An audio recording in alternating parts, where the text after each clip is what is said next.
Another day in the NBA, what some could call the main event of the week, where we have a $5 tournament with $100,000 up top on DraftKings. But the work begins, as it always does, here on the Splash Play channel. We're going to dig in and compare my projections to one of the industry leaders out there, our friends over at Stokastic. We'll see the top plays are overall in projection. We'll see the top value plays are. We can go game by game, see where the ownership is, where the leverage plays are along the way. We'll also go over a run of Stokastic sim without my interference. So if you don't want to see my data, you got to read in what the market data says. And by this video, you're going to know all the must plays along with my splash plays for today's slate. Let's get into it. I hope it was a good night for you guys. It was a decent one for me. I think could have been better. Certainly needed to get Trey Murphy with some more parts to, the parts of the lineup that were working. But that's how NBA DFS goes. Before I talk about NBA DFS real fast, just want to thank all you guys who watched yesterday's video. That was the most watched video in the channel's somewhat limited history. It's been about a year doing these streams, but shout out to you guys that are watching lately. Again, there's a lot more of you every day. It does mean a lot to me. It does humble me, somebody that's so desperately lacking in humility. But no, it does humble me a lot to have you guys here every day lately and watching these videos, even on, Tuesday, even on Monday football slate where that's going on. It's been really cool to see. So shout out to all you guys who have been here hanging out, and please keep hanging out. Please keep hitting that like button. Please subscribing here as the journey continues on. But of course, here we're going to start the top projected plays as we always do. And shout out to the chat. We got lots of good afternoons, good days, even maybe even an Australian, who knows. But appreciate all you guys being here. I'm just going to pull up all the chats. But of course, we got a lot to talk about today because it's the NBA. And this is one day, too, where we have a lot of back-to-back. Some reports, 4 teams, the injuries for the day, not out yet. That's something to watch out for because we might get swaths of teams rolled out. We got Q tags on guys like Denny Avdia for Portland. So it's a lot of things that can move around, after I do this video, recording every day at 2 p.m. Eastern, Monday to Friday. So just keep that in mind here. Always want to make sure we couch things appropriately because NBA is very much about the moving parts that make up every single night. Nikola Jokic, though, 13.4 salary. I am shocked to see him at 2.9% ownership. We're going to tie it into the thumbnail, as I always like to do. He looks great to me, 69.4 projection. Right now, a Q tag on Jamal Murray as well. If he were out, that would mean about 1.94 fantasy points per minute is what Jokic has produced without Jamal Murray on the court this year. With Murray out, if that were to be the case, Gordon out still no matter what, Christian Brown out no matter what, we are somewhat lacking in options for Jokic to actually get assists. That's something that does shine through in some of the smaller sample size stuff, is that the assist rate drops a little bit lower for Jokic. That said, he's facing Indiana, so I think right now, if you get Jamal Murray in, Jokic looks like a great tournament option at no ownership. If he puts up 80, you still probably needed him to win despite that 13.4 salary that is incredibly high. That said, if he plays even up 69 fantasy points, you're only getting about 4% of your lineups in the top 150. It's what I got. So Nikola Jokic, certainly a good play. Will look a lot better, though, if Jamal Murray is out. That's the way that goes. We got Jalen Johnson here, 20% ownership for me. Or 20% ownership for the field, rather. I'm at 64%. So meaningful stand for me on Jalen Johnson right now. I'm at a 57.5 projection. Stokastic has him for 53.3. So either way, looking well above that traditional 5x value metric that we're looking for in NBA DFS, which is now more nuanced than that with Sims and stuff like that. But still 5x, a good bar to have. For Jalen Johnson, the biggest thing is that you have no Porzingis in, as we always talk about here. You take out Porzingis, you're going to get Okongwu looking a lot better. You're also going to get Jalen Johnson looking particularly better as well, with his rates increasing pretty much across the board. But he does in particular gain in usage, gets to about a 28.5% usage rate from 26 with no Porzingis. Assist rate goes up about 2% and change as well. So Jalen Johnson, just a better player. And he's facing a Clippers team that plays pretty slow, but on the year, one of the worst defenses in basketball, giving up 120.4 points per 100 possessions. So the Clippers, not a good team. Jalen Johnson, a good player who's playing a lot of minutes as well. You can see Stokastic has him for 38 minutes. He's been playing a ton lately for this Hawks team. It's staying afloat with no Trae Young. Might even be giving an indication of what the future might be for the team if they do move on from Trae Young. Jalen Johnson looks good to me. That said, it's a lot of ownership for Jalen Johnson for me. I think Giannis, it's a little bit uncomfortable to have Johnson projected better than, Giannis, and so much higher owned. Certainly Giannis could spike that upside any given day, though. Stuff like the trade rumors or the fact that apparently Giannis asked for a trade before the season coming out today from, I think Brian Windhorst put that out. Maybe that makes the narrative a little bit weird for Giannis. That said, I think for Jalen Johnson, what he has the situation where there isn't a Kevin Porter Jr. who's gunning from time to time. Ryan Rollins is gunning from time to time. Miles Turner's going to get his shots. Kuzma, Portis is a Q tag. There's not an entire roster there for Jalen Johnson taking usage away, whereas for Giannis there is. So I could justify getting to Jalen Johnson more, but it does feel kind of crazy to have like this much Jalen Johnson and then you're low on Giannis, not too high on Giddey, not getting Jokic, not really getting Cade. So, it's definitely concentrating around Jalen Johnson, much like Tyrese Maxey yesterday, which was a play that worked out. Denny Avdia, Q tag on him right now. And I guess we just kind of talked about enough about Giannis here. I don't love the fact that we have Kevin Porter Jr. gunning. If he's a Q tag right now, if he doesn't play, I think Giannis look a little bit better to me. But I still probably would have Jalen Johnson projected at least flat with him, if not a little bit better. So Giannis, I'm not sure that getting Kevin Porter Jr. out matters a ton, but he would make him a little more of an interesting tournament option for me at the very least. But again, it's not great that he's back in the lineup because Porter Jr., as we saw last game, is going to gun, is going to take usage away. And Giannis, he's right. What's priced in right now is him being as good as he has been and also dominating the ball. And right now he's got teammates that are not letting him dominate the ball as much as even he did with Lillard last year. Denny Avdia, if he plays, he looks great. He went nuts against OKC 2 games ago. I was like, wow, I kind of would follow Denny Avdia to the ends of the earth. Last time that he played yesterday, didn't really get a ton, but still liked him as a play. For Avdia, though, has an ankle injury, so we'll see what happens here. If he doesn't play, it's going to open up a ton of production for your Shaedon Sharpe, who got to 30 minutes last night, for Jeremy Grant, for basically whatever's left behind for Portland, because Avdia's contributing in every category. But I believe double-digit assists the last 2 games where Avdia's at as well, so that's really where he gets a triple-double upside for Avdia. I think he's a good play if he goes today. The good news that he is part of a grouping of the first games on the slate, so we will know that before things lock. You have Portland, Cleveland at 7 o'clock tonight, Denver, Indiana, also no Jamal Murray as well. San Antonio, Orlando, nothing we didn't know in that game, but you're going to have 3 games locking at 7, 2 of them being pretty important for injuries, so we'll know that stuff in advance.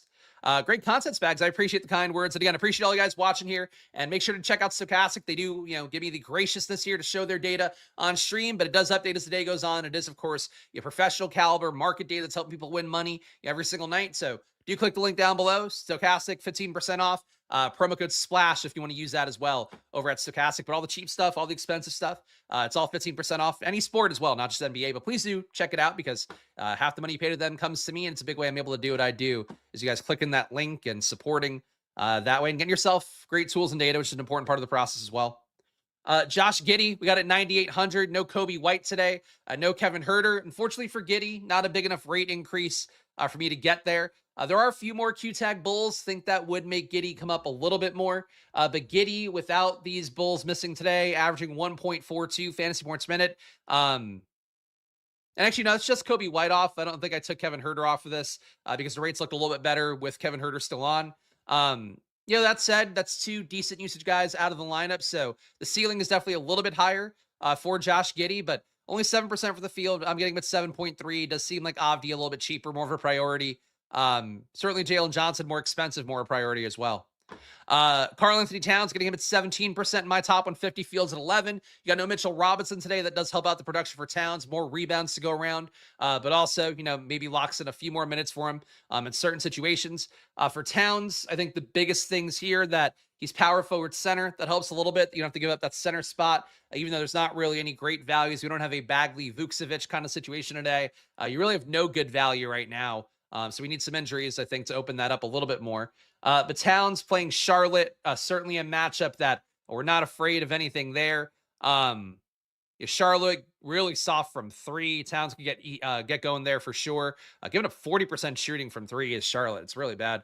Nothing surprising, but it's always jarring to see like a really bad number. You're like, that's not how that should go.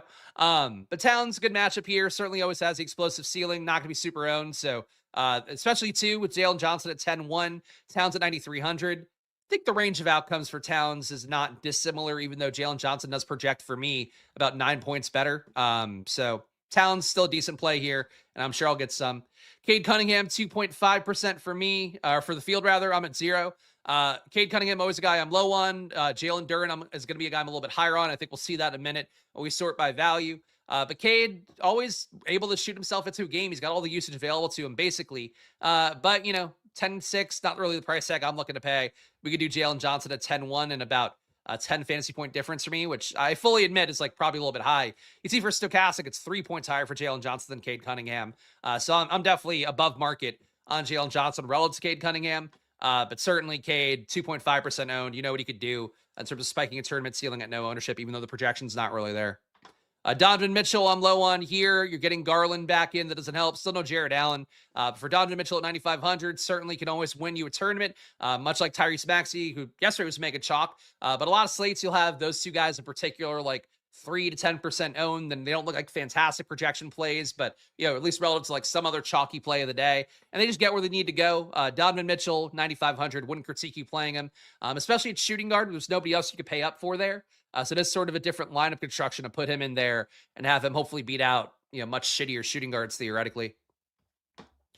James Harden, point guard, 2% ownership, my top 150, Fields at 5. Another guy is a little bit light here. Harden, as speculated on this show, fully disappointed in that spot in Miami. But for today, going into the much better spot of Atlanta, there's no strip clubs, there's no nightlife. For a wealthy black NBA player in Atlanta, right? I don't think so. So he should be good to go. But Harden, if he shits the bed again, he's in Atlanta. What did you want from him? That said, pace up spot here. Atlanta's defense definitely better than the Clippers defense. But still a situation where it's not a bad total for the Clippers, and Harden's producing 1.34 fantasy sports minute, maybe emboldened by Chris Paul being kicked off the team for bitching too much while having no real role. James Harden, who knows, 5% ownership. He is lightly owned, much like Cade Cunningham, and to a lesser extent, like Donovan Mitchell. Jalen Brunson gets a little bit of an uptick for no OG Anunoby, no Mitchell Robinson, I suppose, theoretically as well. Brunson at 8,800. Knicks, again, playing Charlotte, probably the biggest factor there. Ceilings there for Brunson. Yeah, not a lot of ownership. No issue with him in Towns. Certainly, if there's a spot where Charlotte hangs in that game, Towns and Brunson put up ceiling spots against a Charlotte team that's mostly hapless. And Alperen Şengün, 3% ownership for the field. I'm getting 0. Would rather play Cat of the 9K power forward center tier. But Şengün certainly has a ceiling, but you have Durant in. The team's getting healthier. Not sure it's a spot I want Şengün necessarily.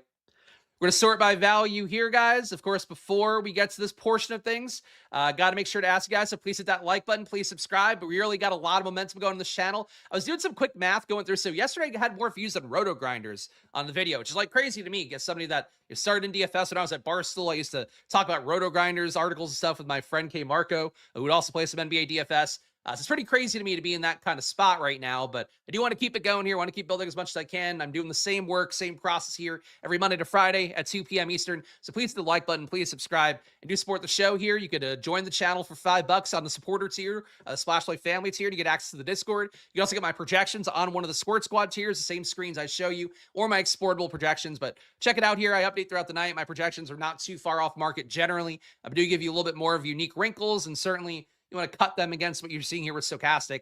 Not a bad thing to do for yourself either. But do join here, support the channel, and of course, Stokastic, like I mentioned, 15% off, link down below. Or use the promo code SPLASH, and it does support the show very meaningfully. All right, top values on the slate. So again, no real values popping up, which we'll get to in the middle here with Goga Bitadze, Moussa Diabate, technically your top values. As a result, Jalen Johnson looks like a top value here, 5.7x value. If we get some guys ruled out, this is going to change, but right now, that is why Jalen Johnson looks unfadeable to me, because he has a good projection at a, lofty salary, but, he should give me 50 fantasy points, and there's a hope here in my data that'll get 60. So Jalen Johnson, the top value option, despite being one of the top projected guys in the slate. It's a weird price slate. Jeremy Grant looks good, would look a lot better if you get Denny Avdia out. But the biggest thing for Jeremy Grant is that he gains meaningful amounts of usage when not having Drew Holiday. And I think that's one other. No, I think it's the only one I took off the court to give it a big enough sample size. But Jeremy Grant, 27% usage rate is normally about 23.5. He's averaging 1.01 fantasy points a minute, accounting for the spot where they're missing some teammates. I'd have him putting up about 1.09 fantasy points a minute today. Jeremy Grant definitely feels like my projection play more than a market play. But Stokastic has him at 29.6. I'm at 33.9. Certainly, if you just want to meet the field's 14% ownership on Jeremy Grant, as opposed to the 50 I'm getting, that'd be great for you, I think. But for me, I'll get more Jeremy Grant because these are the things that I like my data to be a little bit more unique on. Let's see. I was thinking Nembhard in Miami's high-paced environment. He's not really playing super well fantasy-wise. He's not even the best value Nembhard. I mean, I would have him at 24.1 fantasy. No, actually, no. That's 24.1 minutes. I had him at 21.7 projection, 4.9x. And I'm getting him at 12%, but no, not a top value. Again, it's one of those things where people, like yesterday, it was who? It was McGoverns. People are like, oh man, like this guy played 30 minutes the other day. Noah Pendant. It's not to make fun of you guys. It's just like these are names that kind of seem like a little bit off the beaten path. In reality, like a lot of these times, guys aren't producing, even if they're starters. Not a lot of reason to go there, but if you get incremental amounts, that's fine. The getting incremental amounts for the field of Nemhart, that's probably enough. We got Jalen Johnson, Jeremy Grant, Jalen Duren. Big J's up top here. Jalen Duren, 11% ownership for the field. I'm at 25. He looks like a top value because I have him at a 42.7 projection. Stokastic has him at 40.5. Basically, my projection for Cade Cunningham is lower than Stokastic's. There's a little bit higher. Their projection for Jalen Duren's a little bit lower than mine. Mine's a little bit higher. It's because I have Duren sort of respecting the per 100 possessions numbers for Jalen Duren, where he's been basically neck and neck with Cade Cunningham this year, putting up 31 points per 100. Cade Cunningham, 32. Cade Cunningham's up to 36.5, but still, it's pretty close, especially on this team where there's nobody else above 25 points per 100 on the team, per 100 possessions, that is, if you're not familiar with the math. But for Jalen Duren here, I think that he is a good play. Certainly, he's one of those guys where if better value opens up the slate, I wouldn't get as much here. But because there isn't great value, what ends up happening, for me and my data, and it would be the same for any projection data, you just end up getting like you're prioritizing value the most for guys that are still in a tier of like playable options. So Jalen Duren, I think you can play a bunch of center options for sure, but he looks like a good value to me because the projection is just a little bit higher than some other guys would be at center. Nickeil Alexander-Walker playing a lot lately, spot as well for Atlanta. They should be able to benefit from the matchup, in particular from three. You're going against a Clippers team that's allowing 39% shooting from deep. So again, a little bit worse than that 40% we just laughed about for Charlotte. For Atlanta, Nickeil Alexander-Walker also chucking lately, has a 25% and change usage rate with Trae Young off the court now, which is behind Jalen Johnson, but ahead of everybody else in the pecking order for Atlanta. Nickeil Alexander-Walker, 22.5% ownership for the field. I'm getting a 37. Again, not actually a good value in the sense he's like pretty expensive, but still looks a little bit underpriced for what he's been doing lately. Trey Jones looking better because of not having Herter in, and Kobe White as well. 17% ownership for the field. I'm getting him at 33. Trey Jones gains an assist upside and minutes as well. 5,300. And again, not a super exciting play, but on a slate where there isn't real value, guys like Trey Jones come up a little bit more. So happy to have him in a third of my lineups as of right now. Moussa Diabate, again, no good value on the slate. Diabate and Batatse, functionally the same thing. Diabate playing more minutes can take a few away from Ryan Kalkbrenner if he's playing well and Kalkbrenner's not, or if Kalkbrenner gets in foul trouble. But Diabate, not terribly highly owned by the field, 6.5%. They're going to Batatse more, 28. I think that makes sense to me to go to Diabate then, who projects like a similar value, a little more expensive at 4,500, with Batatse at 3,500. Batatse, really a nothing play. We've talked about this, though, when you have slates with no real value opening up, no guys ruled out, no guys filling in with starter minutes. You end up sometimes just playing guys that project pretty well as backups, and the price is low because they haven't gotten played in a while. Jamal Shedd's been a case on slates. McConnell was kind of, I guess, a little bit there. But Batatse here, 17 minutes, 3,500. Not an exciting play, but he does allow you to get those pay-up options that can spike a ceiling around him. Your Jalen Johnsons, you're really whatever you want on the slate. So for Batatse, he is a necessary evil right now, but it feels like one of those plays where anything at all on the slate opens up and Batatse will go away. But still decent value metrics for him is a 5.3x value. And my projection for him is about 1.1 lower than Stokastic's right now.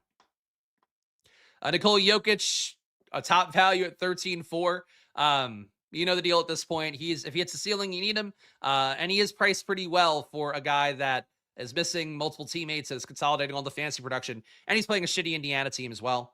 Denny Avdia, we've talked about. Towns, we've talked about. Nick Claxton, you still have no Cam Thomas out there. 6,400 for Claxton.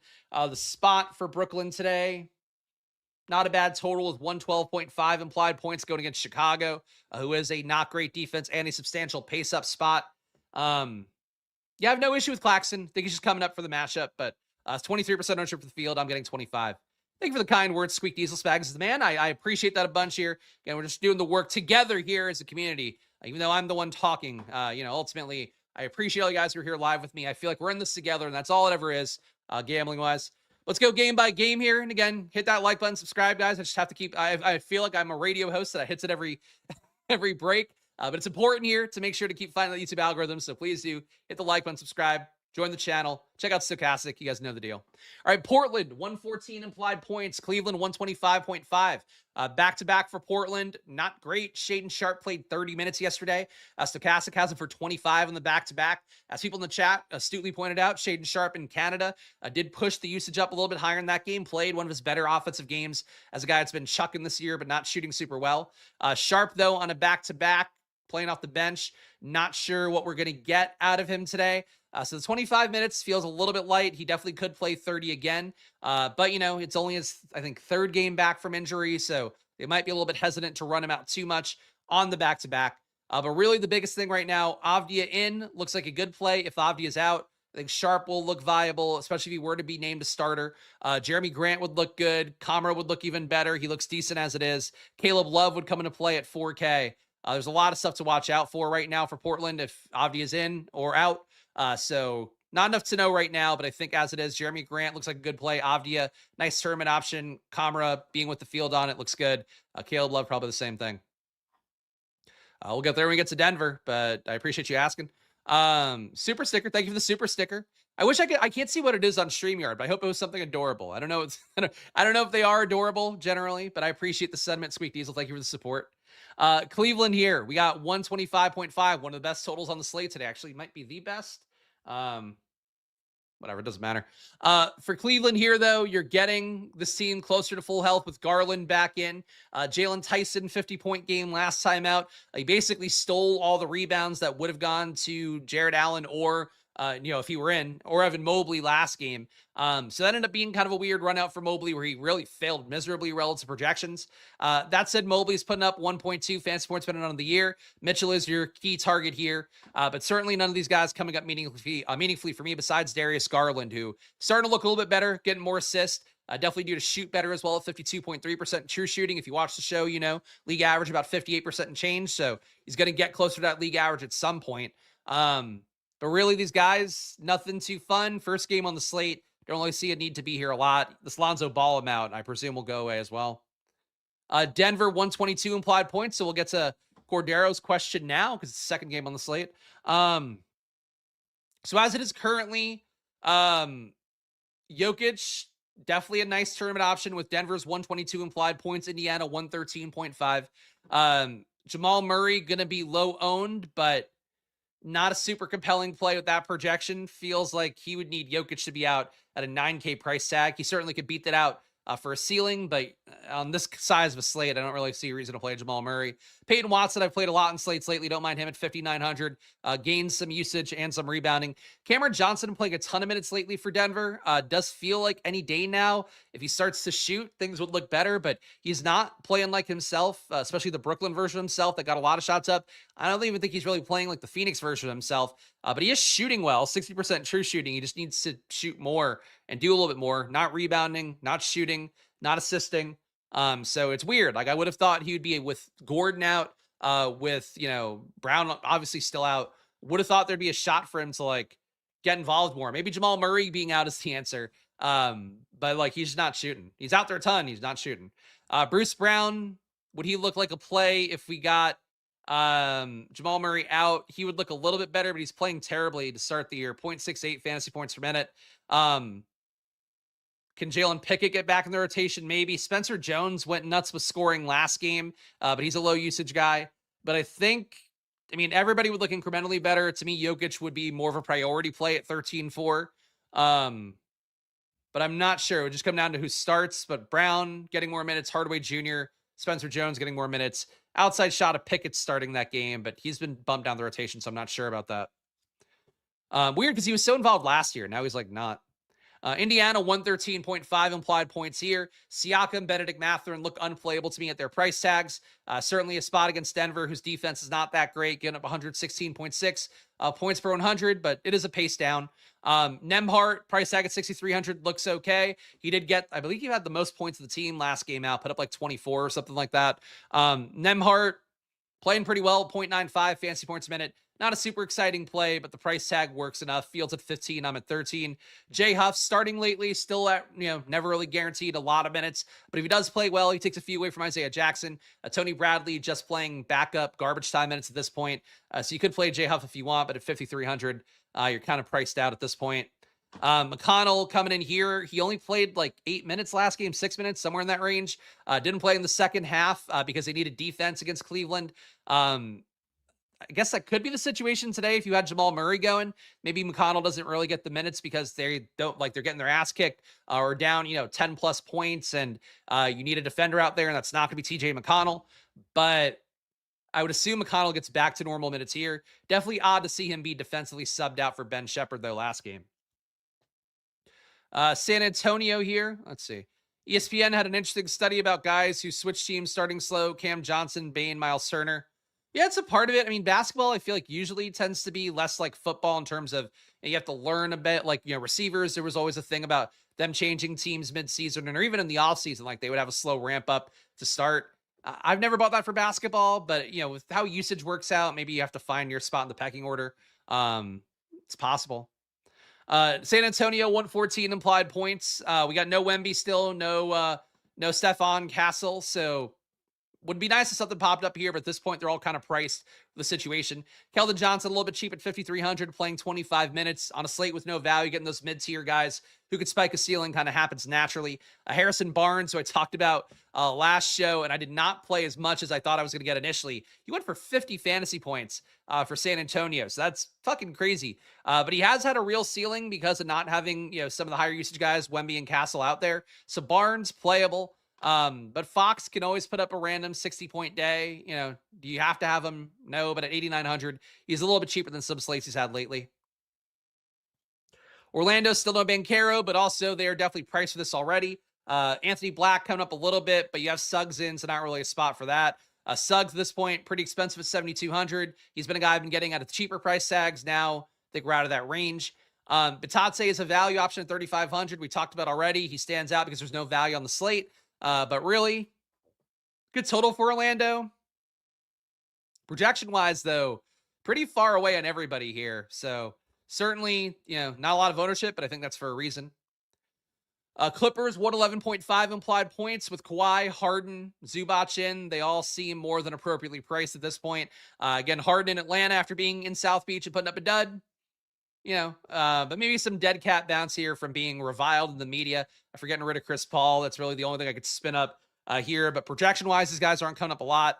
Kawhi, to me, unplayable at 8,100, 28 minutes a game. But he's producing really well per minute, technically producing better per minute right now than Harden is. A 1.35 fantasy points per minute compared to 1.34 for Harden. But, Harden's playing a lot of minutes and generally has more triple-double upside, at least on paper, than Kawhi does. Atlanta, Jalen Johnson, we talked about at length already. Nikhil Alexander-Walker talked about as well, being above the field on these guys. I'm sure it's going to be the case for me. That said, it does feel like a lot of Jalen Johnson. With 64% of my lineups, my top 150 with him right now. The field's at 20. But he is your biggest rate winner for no Trae Young and no Porzingis today, both of whom remain out. Clippers also not a good defense, get up 120 points and change per 100 possessions. So the Clippers of old, not there right now. You score on them pretty much at will. The pace, though, is pretty low, losing about 4 possessions are the Hawks today. But yeah, Johnson, good. Alexander Walker, good. I think Okongwu at 10%. Definitely not a great projection for me, but he can beat that out, especially if he gets hot from 3.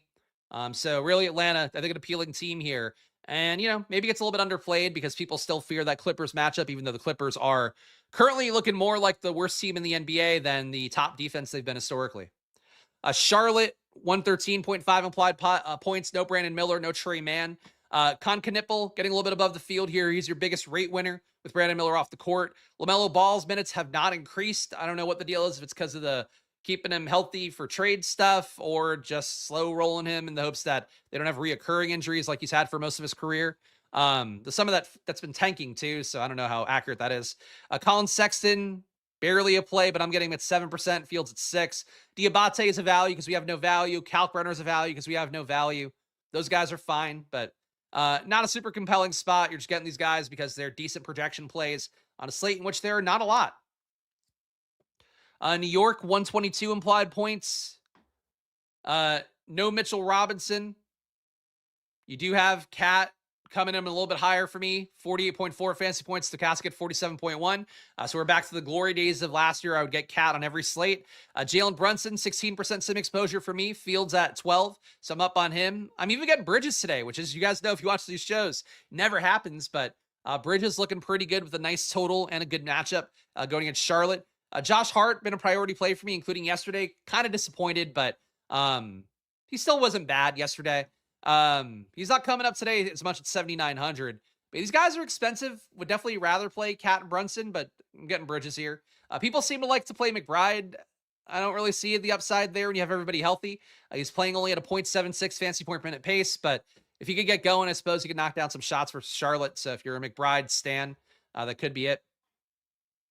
Katie hasn't been a world beater. I mean, again, because he's got to like fit into a role with a Houston team where you have, Şengün taking a ton of shots.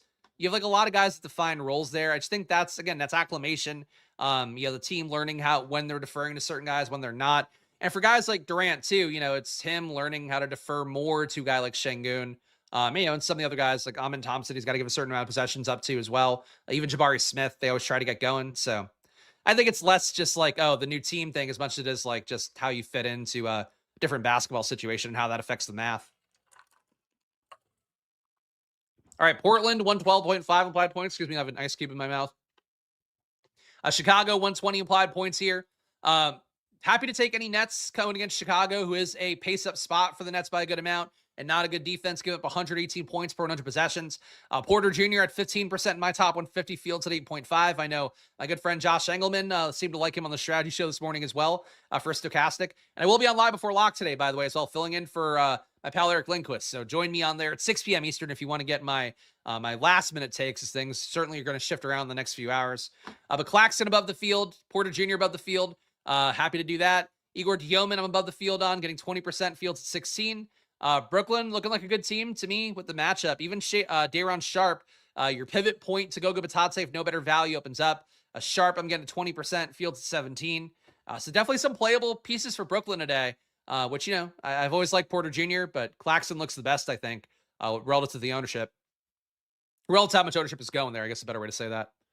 Chicago, 120 implied points here. Again, facing a Nets team that is not a good defense either. You got a lot of Q tags. You have Bulls need a doctor, David is saying. Definitely do. So this can look even better if you get a few more guys ruled out today. Zach Collins, Q tag right now, should be back in the lineup. They have him splitting minutes with Jalen Smith as the backup behind Vooch. But no Kobe White, no Herter. Those guys are definitely out. So Giddey looks a little bit better. Barely above the field on him, getting 7% and change. Fields at 6.5. Buzelis getting a little bit more than the field. Dosunmu getting a little bit more than the field. Very low on Vucevic. I just haven't really ever gotten him on slates. And I feel like in the last year, I never get Vucevic now. But against Brooklyn, that's the kind of spot where maybe he could hit that triple-double kind of upside he's had at some point in his career.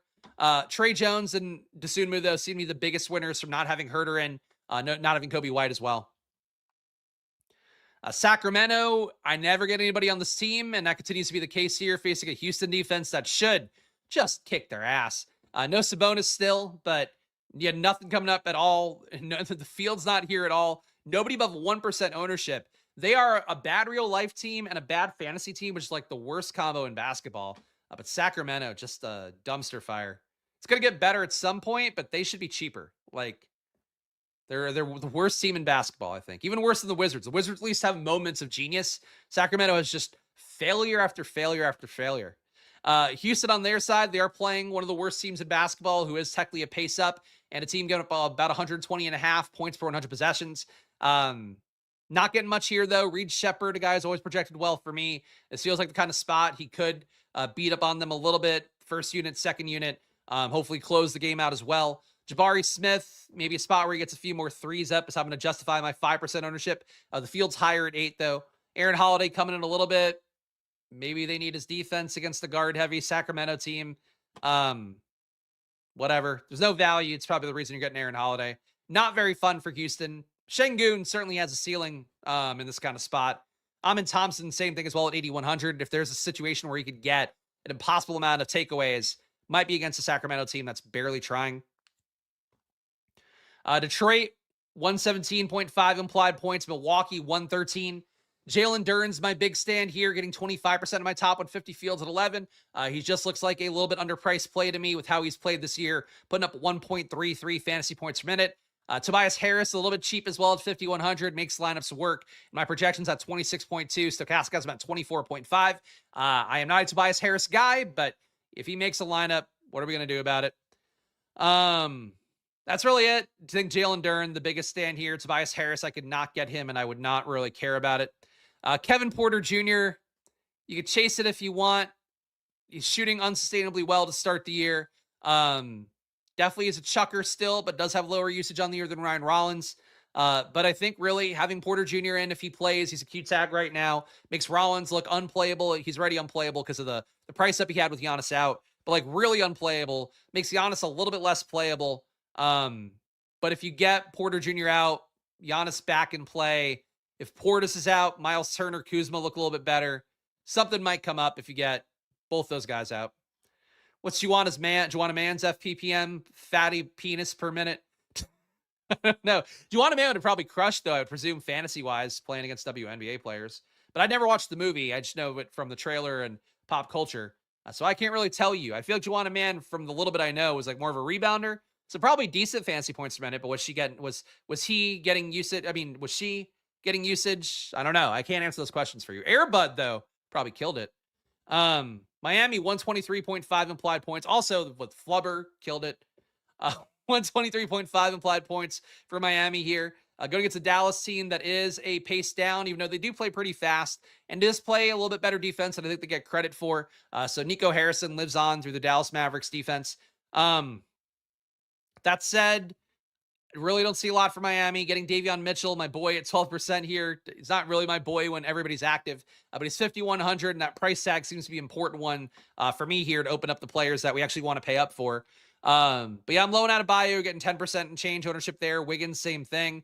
Getting Norman Powell at shooting guard, small forward a little bit, probably just for that reason, but I do have him about 3 fantasy points higher, 2.5 higher than Stokastic. Yeah, nothing really for Miami. Anthony Davis, Stokastic has as being chalk. His minutes are up, but he's not producing super well in the data for me. Certainly, Cooper Flagg's usage, PJ Washington's usage will come down a little bit because having AD in. But I don't see AD being a 28% play. I'm getting him at 1% for myself. Ryan Nembhard, people wanted to know his value. He's coming at 15%. Minutes really aren't that great for him is really the biggest issue. If his shots fall, if he gets a bunch of assists like he did last game, I think that was, great. Like he'll have more of a ceiling, but I don't think you'd expect that to happen because he's really not been a great fantasy producer. 0.9, though, is not bad. He's honestly a little bit better than I thought he'd be off the top of my head. I think Anthony Blackseater continues another game. Sure. I mean, I don't see any reason why it would or why it wouldn't, to be honest. But, you know, follow your hearts. That's the joy of NBA DFS. We're going to run a Stokastic sim here. Let's see if they've updated it all lately. Okay, nothing since this morning, but nothing's changed anyway, so it doesn't really matter. So let's run this sim here. See what we get without my interference. Of course, the next stage of our journey. We'll do a single lineup sim too because we're making good time. But you guys know the deal here as we get through segment to segment. Please do make sure to hit that like button. Please subscribe. It goes a long way for me here. Just one dude showing you my gambling across the NBA on our NFL channel as well. Showdown content Mondays and Thursdays. Friday, main slate as well for me on the @SplashPlayPod channel there. But again, you guys know if you watch me here and on Stokastic, I work really hard at this. Hopefully it comes through. Prepare as best I can. And really on this channel every day at 2 p.m., I'm trying to give you guys a leg up at your research, your prep, because I know it's hard to keep up in the NBA. There's a lot of shit going on every single day. But ultimately, we're just trying to do the best we can gambling here on the channel. And that's, that's a collaborative effort here. So help me out. Help me keep finding that YouTube algorithm. Hit that like button, subscribe here. Check out Stokastic too. All their data, all their sim stuff. Cheap stuff, the expensive stuff, it's all 15% off with that promo code SPLASH. That's monthly packages, yearly packages even. But all the sports you want, same thing there. It's all 15% off, and it does support the show. Half the money you pay to me, or you pay to them, comes to me, and it's a real win-win for us all. And join the channel too, $5 to join. I'll even put up the QR code if you want to join. But you want to get my projections, want to get my data, or just want to support the show, click that QR code, put your little phone up to it, and you'll get to join the channel. And we'll see all sorts of great things. Yes, listen here, join the Discord and make fun of dumbass calls like San Antonio Champagne. I didn't specifically say not that Champagne, but the other one, yeah. Other one's fine. All are your top ROI lineups here. TJ, and this is all Stokastic data, no interference for me, so it's their projections, all that. McConnell, TJ McConnell, that is. Nickeil Alexander-Walker makes it. Mikal Bridges, Jalen Johnson, Goga Bitadze, Igor Dioman, Karl Anthony Towns, Day'Ron Sharpe. So 2 paydown centers here with Bitadze and Sharpe. And you're going a little bit cheap with McConnell too. So mostly balanced build, but you're able to afford Jalen Johnson and Towns in it. Number 2 ROI lineup is McConnell again, Alexander Walker again. Tamani Kamara makes this one. He'll look like a better play even if you do get Denny Avdia out. Jalen Johnson makes this one again. Goga Bitadze again. Igor Dioman again. Mikal Bridges again. And Nikola Vucevic makes this one. He's not going to make any lineups for me, so that's a little bit hurtful to see. Caleb Love, we got at number 3, so that's kind of fun. That'll look a lot better, too, if you do get Denny Avdia out. But Caleb Love, we got Nickeil Alexander-Walker, Tamani Kamara again. 2 guys will definitely get a boost if you do get Denny Avdia out, but he's in the data. Tobias Harris, Goga Bitadze, Andrew Nembhard, Noah Clowney, Nikola Jokic. That's glad to see a Jokic up top. Number 4, more Caleb Love, Nickeil Alexander-Walker yet again. He's in all these lineups. Alexander Walker, that is. Tamani Kamara, Evan Mobley, Goga Bitadze, Igor Dioman, Jalen Johnson, Nick Claxton. And number 5, more Caleb Love, more Nickeil Alexander-Walker, more Mikal Bridges. Denny Avdia makes this one. Goga Bitadze yet again, Cooper Flagg, Buzelis, and Nick Claxton. All right. That is something. Highest ROI players right now, don't worry about there only being one guy who has a positive number. It's just about the directional way it's pointing across Stokastic's lineup set. But Caleb Love, a 6.4% ROI, highest ROI player. Caleb Love, where has he been? I know he does chuck a little. 0.87 fantasy points minute on 23% usage and a 17% assist rate. He shoots 15 threes per 100 possessions. So he's going to chuck. If you get Avdia out, he's going to chuck. Even if you don't get Avdia out, you might get his shots up. That's one of those things where if you get Love second unit, Shaedon Sharpe starts, Love might look like a better value because he'll just get unencumbered run there. But Caleb Love, top ROI player according to Stokastic data, of course, and this is with Avdia in the data set. Again, everything is caught up to right now. Jalen Johnson at number 2, Nickeil Alexander-Walker at number 3, so 2 Hawks. That Clippers defense, again, not good at all this year. Tamani Kamara, number 4, Andrew Nembhard, number 5, Mikal Bridges, Goga Bitadze, not too far behind. My boy Jalen Duren as well, not too far behind. Highest exposures overall, Alexander Walker, Nickeil, that is, 56.7% ownership, fields at 23. It's a lot of positive leverage here in Stokastic's top 150 lineups for Nickeil Alexander-Walker. Jalen Johnson, 51% exposure, fields at 19, so they're heavily up on Jalen Johnson. So definitely a big cosign there. I was shocked at how much I had of him, but Stokastic not that far off. Goga Bitadze, 48% exposure, fields at 26, with no value here. That backup center at 3,500, Goga Bitadze looking pretty good. Tamani Kamara, 46% exposure, fields 21. He looks good right now. He will look infinitely better as a guy that gets a lot of peripherals if you take Denny Avdia off the court. So one thing to keep in mind, good play now, great play if Avdia doesn't go. Caleb Love, 34% exposure, fields at 8. So Portland and the Hawks, big stands on them. I'm getting Jeremy Grant. Where are they on Jeremy Grant? They're like, don't play Jeremy Grant. It's Jeremy Grant, 12% exposure, fields at 14. Well, fuck me, huh? What? That made me feel so bad for no reason. Nickeil Alexander-Walker, your highest leverage play in Stokastic's top 150. They're like every Portland player. Oh, but not Jeremy Grant. Not only an idiot would play Jeremy Grant. Alexander Walker, 33% leverage on the field. Jalen Johnson, 31% leverage on the field. Caleb Love, 26. Tamani Kamara, 25. Goga Bitadze, 22% leverage. Nothing surprising here. All the chalk. Stokastic is feeding it to you.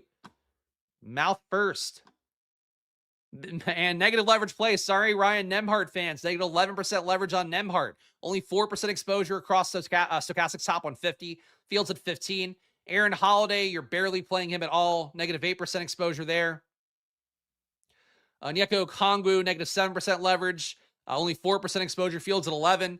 Does feel like if you like Alexander Walker and you like Jalen Johnson, you should consider Okongwu in lineups without those guys. Jarris Walker, negative 7% leverage. Only 2% exposure to him. And PJ Washington coming off of his shoot-around based injury. Negative 6% leverage. You're barely playing him. The field is also barely playing him as well. Any idea why Day'Ron Sharpe is chalky? Just the price tag? Yeah, that's it. That's the same reason that Bitadze is chalky right now. You need to pay down somewhere, and the backup centers produce reliable fantasy points per minute at cheap price tags, so they're both coming up a little bit. Let's do a single lineup sim, guys. Feel like a dad taking his kids, his family on vacation here, but we're making great time, so we can do this. Let's do a single lineup sim here. And again, one more ask, guys. Please do make sure to hit that like button and subscribe. Sorry if you're watching the entire video and I'm doing it too much, but this is the grind. I have to get comfortable tap dancing for likes, guys, and it is working. More of you guys watching than ever every single day, so please keep hitting that like button. Please subscribing here as I do the work every Monday to Friday at 2 p.m. The same process you got access to for free on YouTube and Twitter every day. And again, Stokastic, the stuff I'm showing you here on screen, 15% off, link down below. Whether it is on Twitter or YouTube you're watching, check my bio on Twitter if you want to see the same link there to check it out. And join the channel, $5 to join. My projections, my data as well. If you want to join the higher price tiers, you get that stuff for yourself, updated lovingly throughout the night. I put an extra little bit of love in every single one. Daddy Spags, thank you. Drive slow, Daddy. I'm going too fast. I'm cutting off everybody. There was some dude we were on the way back from Thanksgiving that was doing that, and he's just like, fucking zoom. I'm like, Jesus Christ, man. Like, now it's certainly age making you wiser. I've never been that kind of guy. But like, my God, you're just begging to die to gain 1 minute on your time of arrival for no reason. All right, let's build this out, though. Now that we've warned people about the hazards of driving safely, or the importance of driving safely. Point guard. Point guard looks not super fun to me. But I'm going to try to pay down here, take advantage of a spot we know we're gaining some production and some minutes. I'm going to go Trey Jones, still a 5.1x value in Stokastic data, so hopefully they won't dislike him as a play. We know the sim likes Nickeil Alexander-Walker. I like him too. Let's put him in here at shooting guard. $6,900 salary on DraftKings. Jeremy Grant's my boy at small forward. The sim thinks he's one of the biggest pieces of shit in basketball based on what we just saw. They're like, hey, yeah, if there's a Portland Trailblazer, we like him. But not Jeremy Grant. Jeremy Grant not invited to the party. We're going to put him at small forward. I'm going to pay for Jalen Johnson here. I think we're going to go dumpster diving at center because the sim seems to support that. But, you know, I could still get Claxton in. So I could at least get one non-shitty center in. We could do that. And you know what? I'm going to go off the beaten path for the other kind of shitty center. I'll go Diabate. Leaves us 53.50 for a guard and a forward. Do I have anybody even playable around here? Mikal Bridges at 6,700 looks okay to me at forward. What does that leave us with? 4K at guard. I'm going to sort by value on my sheet real fast to see if there is a 4K guard that I can stomach here. This part's not fun. This part of my sheet is my favorite part of the sheet, so I should try to. I was actually going to try to find a way to put it on my stuff here, but I have like a little matrix of things where I could see like point guard, everybody's ownership and projection, shooting guard, small forward, center, power forward, all in one spot. It's really the most useful screen that I have, but I do not have it accessible anywhere for anybody. I got nobody at 4K I could play. KJ Simpson at 3K almost makes it for me. This slate, man. All right, let's come off Bridges. Let's go weird. Let's go KJ Simpson.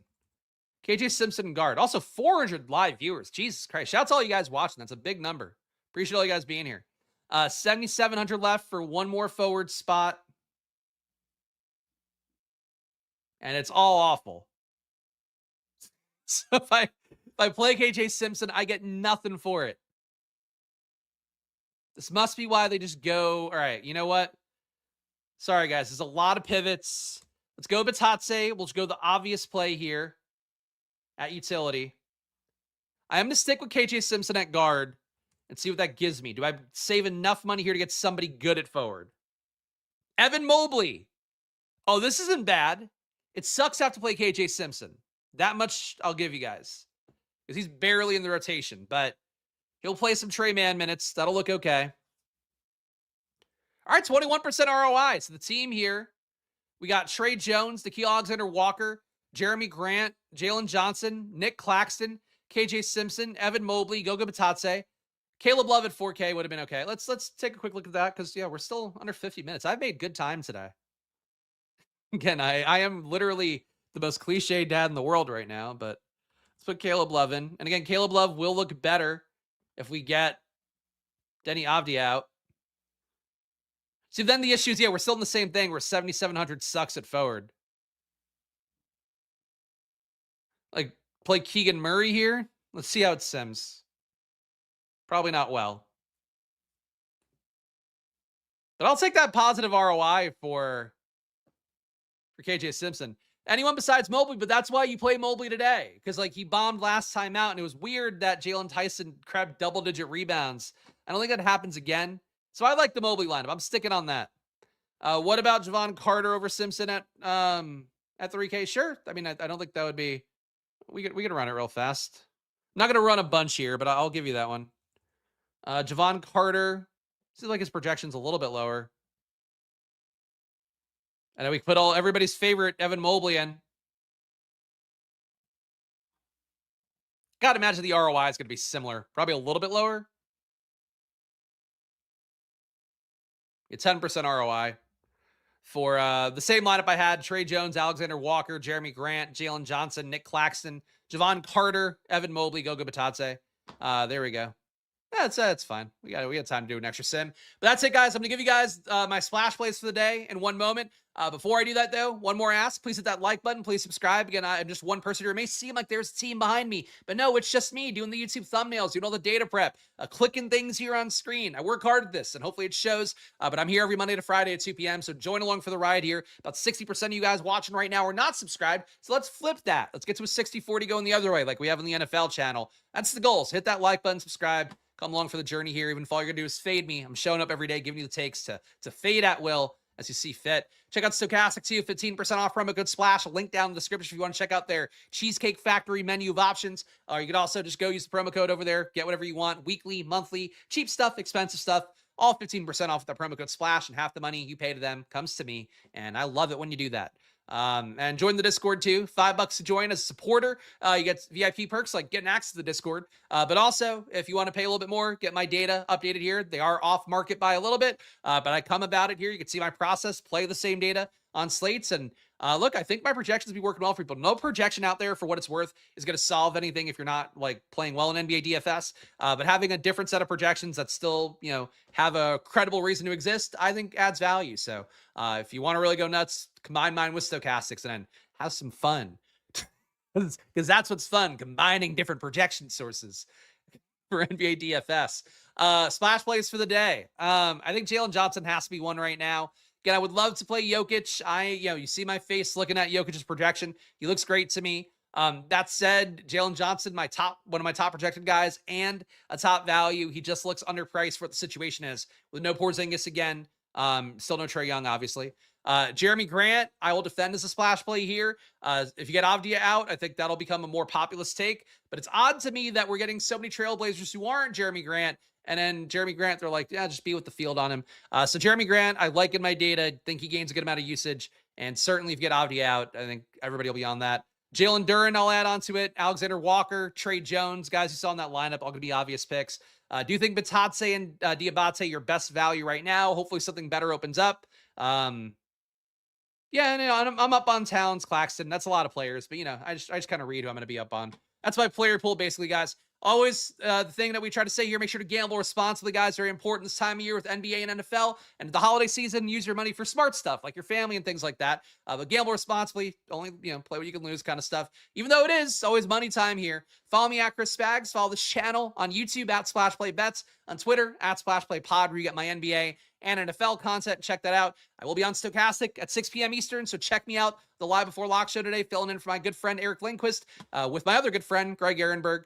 So I'll see you guys there. Enjoy your days. Good luck. Bye-bye. And I said the parts I have to say. See you soon.